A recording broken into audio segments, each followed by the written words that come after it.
Hello again. I thought I'd share some of my modifications I've made to my table saw to make it more mine. None of these modifications should affect the warranty, and most of them are done using the 3D printer. That being said, it's the ideas and the principles that are important here. You don't even have to have a table saw. You can adapt these ideas with the tools that you have available and for the machines that you have got. So let's get tinkering.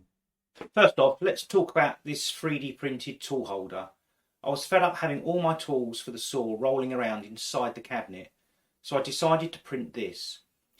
It is held on with double-sided tape and has stuck fast to the cabinet door, so I've got no more hunting around for Allen keys.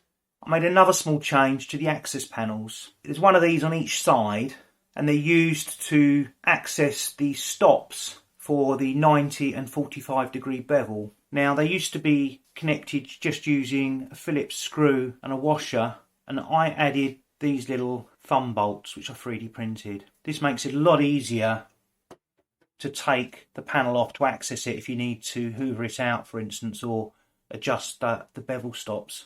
I also had nowhere to store the blade and riving knife tools, so I designed a tool holder for them.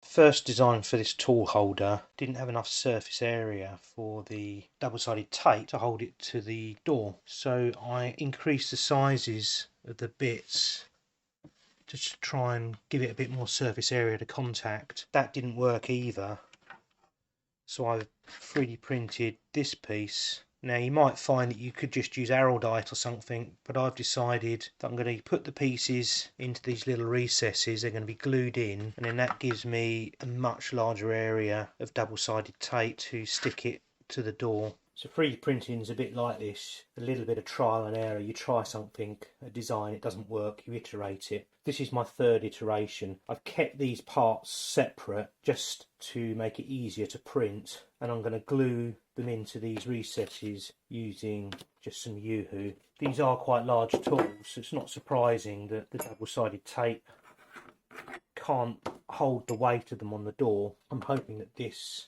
will prove plenty.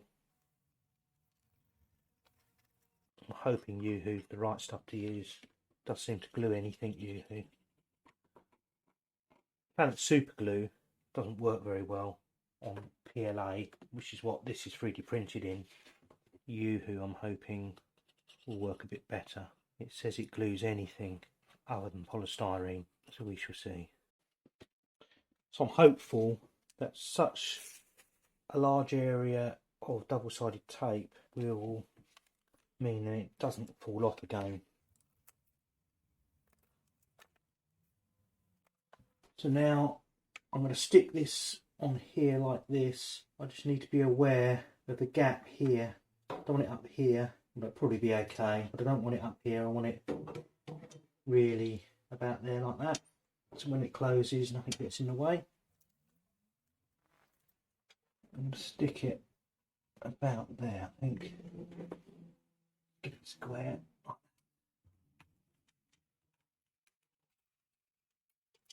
I'm sure that will now hold it. All that remains is to add the tools. That's my tool holders complete.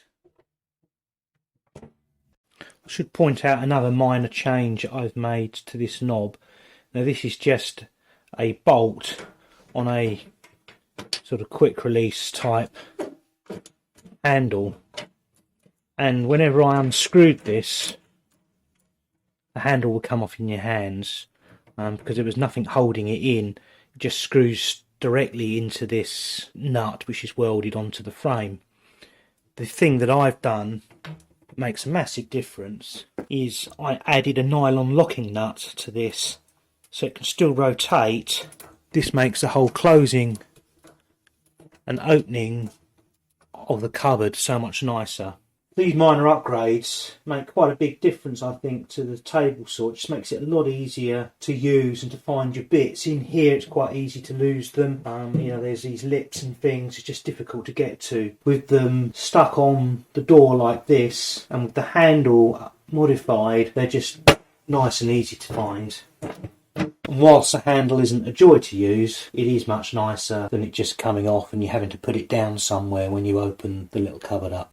And finally, the table extension had these little holes in the side which I added some bolts to, so I've got somewhere to hang my push stick. Well, I hope you found these ideas interesting and useful. All of the files for the 3D printed parts will be in the description below, and if you've got any more ideas then please leave them in the comments. If you enjoyed this video, please leave a thumbs up, and I'll see you in the next video. Thanks for watching.